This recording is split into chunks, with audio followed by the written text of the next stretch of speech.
Hello and welcome to Add-on. So, the question is, in the Fourier series expansion of fx is equal to mod x in interval minus pi comma pi, the value of bn is equal to.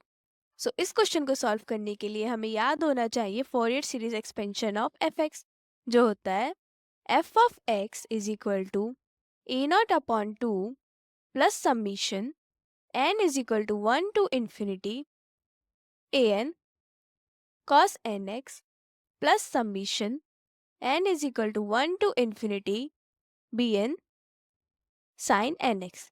अब a naught a n and bn की value interval के through निकलती है. a naught is equal to 1 upon pi integration minus pi to pi f of x dx. Interval है minus pi to pi. a n is equal to 1 upon pi integration minus pi to pi f x cos nx dx and bn is equal to 1 upon pi integration minus pi to pi f of x sin nx dx. अब हमारे पास fx है, interval है minus pi to pi and हमें क्या चाहिए bn. सो हम इसमें वैल्यू पुट कर देंगे. bn is equal to 1 upon pi integration minus pi to pi f of x sin nx dx.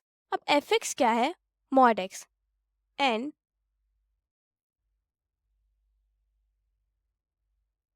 mod x क्या होता है? It is equal to minus x when x is less than 0 and plus x when x is greater than 0. So, इसको solve करने के लिए ये function piece wise है. सो इसको सॉल्व करने के लिए हमें इंटरवल को ब्रेक करना पड़ेगा. सो ये हो जाएगा 1 upon pi minus pi to 0. Minus pi to 0 के बीच में फंक्शन की वैल्यू क्या है? Minus x. So minus x sine n x d x plus 0 to pi. x की वैल्यू जब 0 से बड़ी है it is x. So x sine n x d x. So इस क्वेश्चन को सॉल्व करने के लिए bn हमारे पास ये इंटीग्रेशन सॉल्व करने के बाद आ जाएगा एंड हम इसके लिए एक और अप्रोच यूज कर सकते हैं जो होती है बाय रिजल्ट, जिसके लिए हमें फंक्शन को इवन या ऑड के लिए चेक करना होता है. अगर वो इवन होता है सो bn क्या हो जाता है 0 एंड अगर वो ऑड होता है तो a नॉट और an क्या हो जाता है 0. और ये जो आता है ये बेस्ड ऑन रिजल्ट आता है integration minus a to a f of x dx is equal to 0 if function is odd and 2 integration 0 to a f of x dx if function is even. So based on this result हमारे पास function अगर even है तो bn 0 होता है, odd है तो a not and an 0 होता है. अब हमारे पास फंक्शन क्या है? Is equal to mod x. Function हमारे पास मॉड x है एंड ये क्या होता है? Even.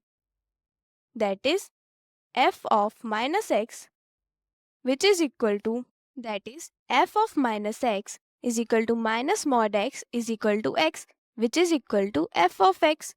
So f of minus x is equal to f of x and this is the property for even function. हमें पता होना चाहिए even और odd कैसे आइडेंटिफाई करता है. If a function is even then f of minus x is equal to f of x होता है and if it is odd then f of minus x होता है minus f of x. तो जब भी हमें interval minus a comma a की form में गिवन हो एंड हमारे पास फंक्शन इवन या ऑड होता है तो हम ये रिजल्ट यूज करते हैं. सो हमारे पास फंक्शन क्या है? इवन एंड हमें bn फाइंड आउट करना है तो bn क्या हो जाएगा? 0. और अगर हमें इंटीग्रेशन से सॉल्व करना है तो वो भी हमारे पास 0 ही आएगा. अब ये इंटीग्रेशन सॉल्व करके देखते हैं to check for the result. So ये हो जाएगा bn is equal to 1 upon pi integration minus pi to 0 minus x sine n x d x plus 0 to pi x sine n x d x. इसके लिए हमें integration solve करना है x sin nx dx का, जो होता है x minus cos nx upon n minus x dash which is equal to 1 multiply minus sin nx upon n square using Bernoulli's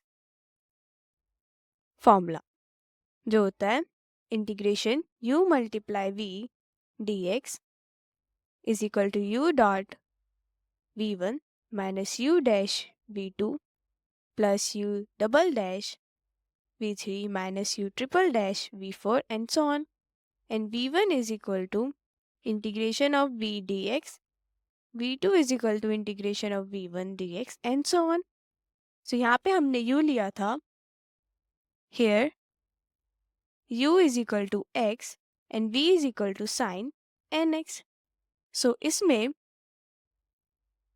v1 हो जाएगा integration of sin nx dx, जो होता है minus cos nx upon n, and v2 है integration of minus cos nx upon n which is equal to minus sine nx upon n square. So हमने वो यहाँ पे पुट किया है, एंड जो u है, u का डबल डेरिवेटिव इज 0, सो हमें आगे सॉल्व करने की ज़रूरत ही नहीं है. सो ये आ जाएगा bn is equal to 1 upon pi, minus में हमारे पास इंटीग्रेशन वैल्यू क्या आई थी,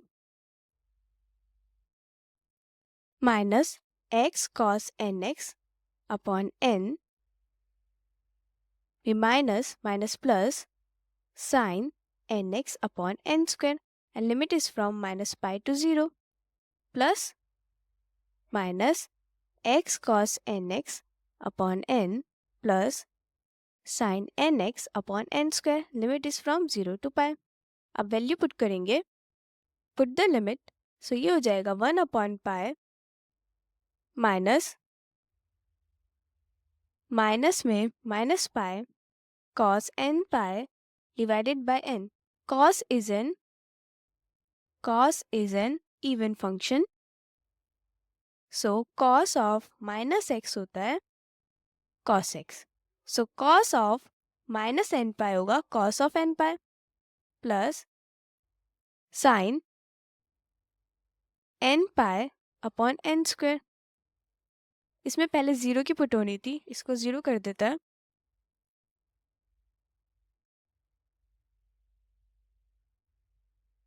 सो ये वाला पार्ट 0 हो जाएगा, multiply by 0 is 0 plus sign 0 upon n square में माइनस, अब पाई पुट होगा, so minus minus plus plus pi cos n pi upon n में plus sign n pi divided by n square में प्लस 1 अपॉन पाई, अब इसमें पाई and 0 put करेंगे, minus pi cos n pi divided by n plus sign n pi divided by n square. Put the limit for 0 minus 0 plus sin 0 upon n square. Now sin 0 is equal to 0 and sin n pi is also 0. So ये हो जाएगा is equal to 1 upon pi minus 0. This whole term is 0, minus minus plus, then plus pi cos n pi upon n plus 0 plus 1 upon pi minus pi cos n pi upon n plus 0 minus 0.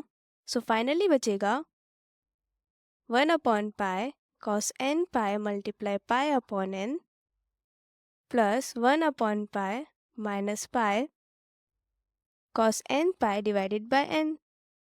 So bn क्या हो जाएगा, cos n pi divided by n, pi से pi cancel, here pi से pi cancel, minus cos n pi divided by n, so 0.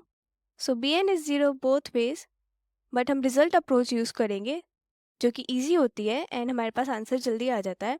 This approach is kind of lengthy, so remember result approach, जिसमें अगर function even है तो B N zero होता है, odd है तो a naught and a n zero. So हमारा final answer होगा b n is equal to zero, and ये है option number C. So option C is correct.